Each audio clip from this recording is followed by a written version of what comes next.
I got the cash in the bag, stadium packed. Born a rock star in this life, gonna live it up on the attack. Baby, I'm bad, I just wanna get caught up in this life. I'm crazy, I'm mad, doing no cap. Only got. Hello po, muling magandang araw po sa ating mga katitududes dyan. Saan mang sulok po tayo ng kalawakan naroroon. Panibagong araw, panibagong vlog, panibagong content po tayo. Ngayong araw po ay may dadalawin po tayong isang stroke patient po, na kung saan ay sobrang nangangailangan po talaga siya ng pang-maintenance niya. Ngayon po sa pamamagitan po ng pakikipag-collab natin sa ating mga kaibigan na OFW, ay nabigyan po tayo ng karapatan na kausapin po natin ang ating i-content po ngayong araw. Tara na po, samahan nyo po muna si Tito Dudes Vlog. So ayun po, andito na po tayo sa tindahan na kung saan bibili po tayo ng bigas. Tatawagin na po natin si Nanay Santa para po bumili na po tayo ng bigas. Hello po, Nay. Magandang araw po. Ito po si Nanay Santa, ang may-ari po nitong tindahan na bibilhan po natin ng bigas. Bali po, itong bigas po na bibilihin natin ay dadalhin po natin sa pupuntahan po natin na stroke patient. Ayan po. Samahan nyo lang po ako mamaya-maya at paalis na rin po tayo. Bali po, tinatakal na po yung bigas na dadalhin natin. Tara po muna at titingnan po muna natin ang maghahanap po muna tayo ng masasakyan natin papunta po sa kabilang barangay, sa barangay Malawag po, bayan po ng Nabwa. Ayun po. Bali po, andito na po tayo sa crossing ng Malawag. Kaso po, mali po pala yung si Ami Sernal na doon po pala tayo sa sentro. Bali po, magpapastid na lang po tayo. Ito po, sasakay po muna tayo at ihatid po tayo sa bahay ng ating ibablog po sa ngayong araw. Bali po, andito na po tayo sa bahay nila Nanay Maribik, yung ating i-content po sa ating video ngayon. Tara na po at kapanayamin na po natin siya at tanungin po natin kung ano ang kanyang mga nararamdaman at kung ano po ang kanyang mga kailangan po. Ayan po.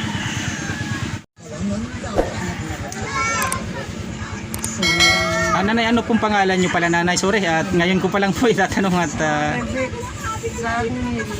Sarsa. Maribik Sarsa po. Ilang ko naman may salmil. Kuwan po, bali po ilang taon na po kayo, Nanay? Kung anong March 7. 57 57 po. Opo. Minsan makakuha pa kapag sarili. Dahil po sa kuwan kasi, memory nagka-problema dahil nga po sa dugo nagka-problema, kaya ganun. Bali po, si Nanay Maribik Sarsa po ay 57 years old po. Mas maganda po siguro na kung patabihin po natin ang inyo pong anak.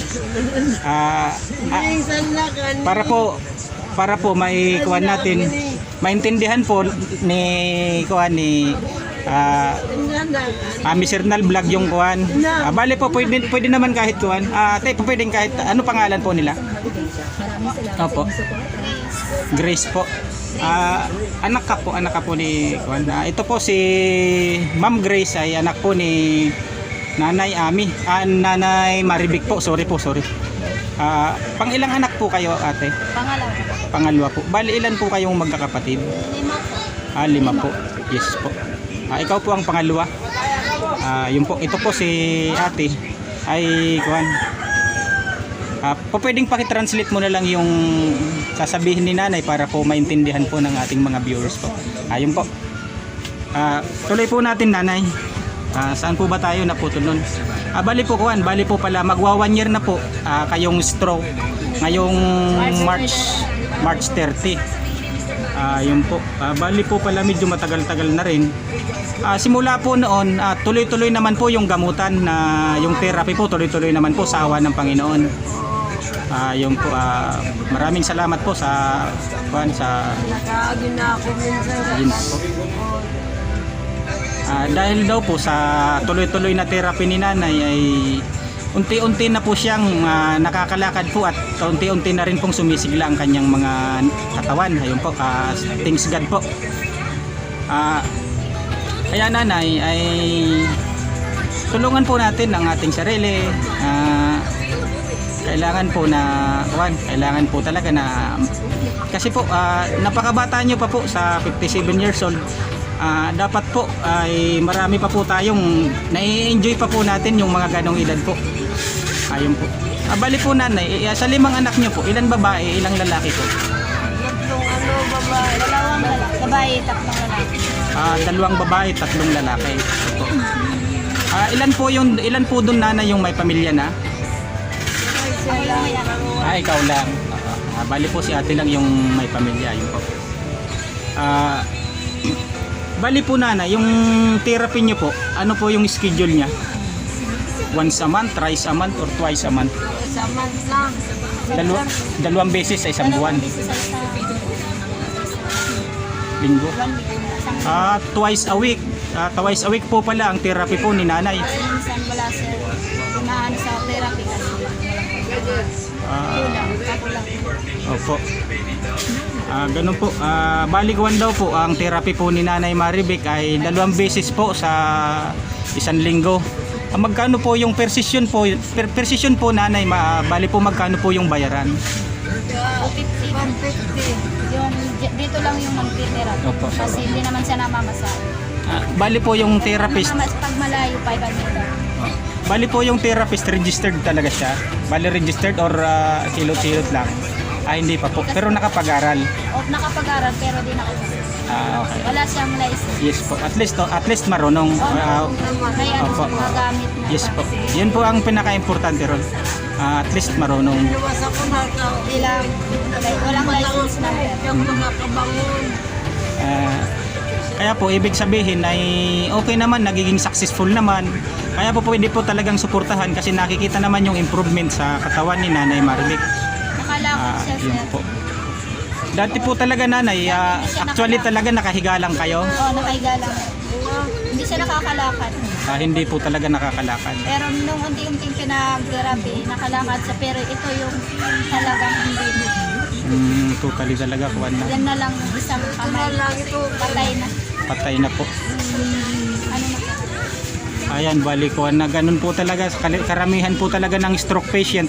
Maswerte pa po talaga kayo nanay dahil po sa dahil po kahit papano ay may nakikita po tayong improvement po kaya Muna ako magraan. yes po, oo naman po kahit naman po si sino. Ayan po mga may apo ka na, ay mga anak mo medyo bata pa kaya wag po muna kaya gaya po nanay nung sabi ko sa inyo kanina napakasarap pong mabuhay. Oo, kahit yes po nanay, kahit naman po kuwan. Kaya lumaban po tayo. Kami po, lalong-lalo na po sa pangalan po ni Mama Sernal Vlog, ay kami po ay patuloy po kaming susuporta po sa abot po ng aming makakaya. Yun po nanay. Kaya yung pakikiusap rin lang po namin ay tulungan po natin ang ating sarili din po nanay. At kahit anong hirap po, alam ko po talagang pinipilit nyong maging malakas. Unang-una na lang po para po sa inyong pamilya, lalong-lalo na po sa inyo pong mga apo. Kaya ako nanay talaga sa totoo lang relate po ako sa inyo dahil po sa halos mama ko ganun din po. Kaya po nanay, kung hindi naman po kung ipagkakaloob po sa atin ni God na talaga pong totally po talagang gumaling po kayo. Ano po yung kuwan? Ano po kung totally po talagang bumalik po kayo sa dati? Gusto ko magkalakad akong malakang tapos matapos maray. Ano talaga gusto ko simula ako kapabuga kasi sa pag-iira ko sa mukas wala akong magsik.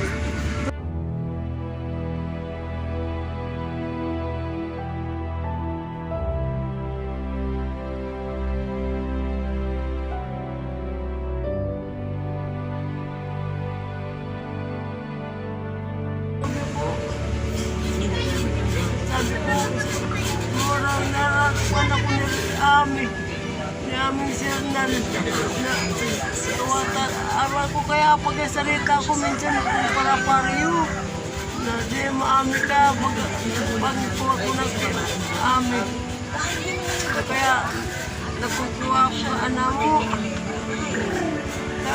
Minsan ako sa sarita ko iyan eh. Di bali na yun. Sabi ko, natapuan ako sa bago ni Ami, nagbisara kami. Oo naman kami namin. Grabe magtabak kayo ni Ami. Pagkakukaw ni Ami, kaya kung kukuha, pero yan pinapadaran ako kan. Kaya sabi niya, mag-inbag ako.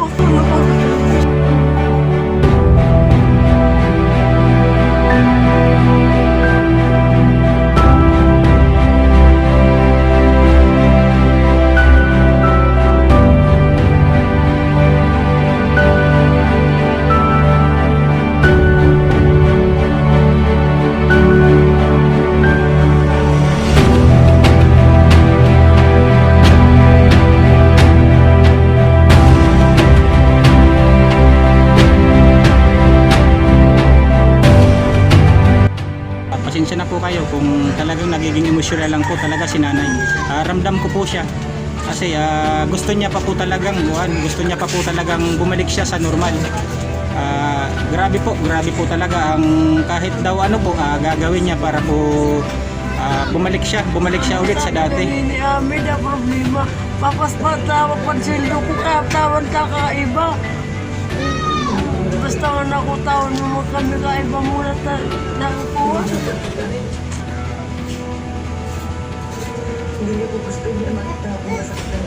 Kaya po kami nanay talaga, kami pong mga charity vlogger po, lalong-lalo na po dito sa Bicol Region, ay unti-unti na pong lumalaki po ang aming community.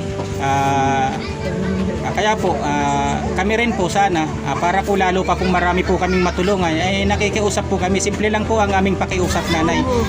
Sa isang subscribe po ng inyong mga kamag-anak, kakilala, sa isang subscribe lang po, malaking tulong na po sa amin yun at malaking tulong na po yun sa mga kagaya nyo po kasi doon po kami kumukuha po ng lakas ng loob para lalo po kaming magbahay-bahay, lalo po kaming mag-ikot at tumulong po sa mga kapuspalad po kagaya po natin nanay. Bali po kami, lalo po ako, ginagawa lang po akong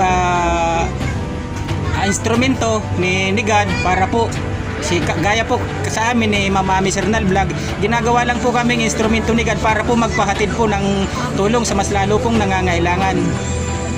Kasi po kami po ay naniniwala po kami na mas maganda na po na yung kayo ang tinutulong, mas maganda na po na tumulong kaysa po tayo ang tinutulungan nanay. Kaya naniniwala rin po kami sa kasabihan na sharing is blessing po. Ayun po. Kaya nanay, gaya po ng pakiusap ko po sa inyo, pakiusap po ni Ma'am Ami Sernal, ay lumaban po tayo. Patuloy po tayong lalaban. Lalaban talaga ako. Kami po ang magagawa lang po namin is kundi po yung unang-una po ipanalangin po kayo. Tapos po kung may kaunti po kaming makuhanan ng pampaterapi nyo, makuhanan ng pangkaunting pangkain nyo, gagawin po namin yon. At handa po kaming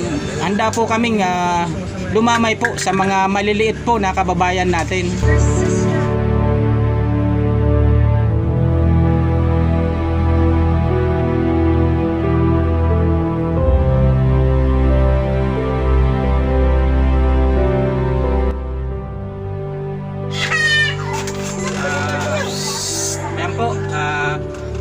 Maraming salamat po kay Mama Ami Sernal Vlog.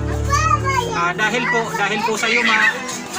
sa iyo Ami Sernal Vlog ay si nanay po ay hindi niya po maipaliwanag ang ganyang kasiyahan na nararamdaman po sa ngayon.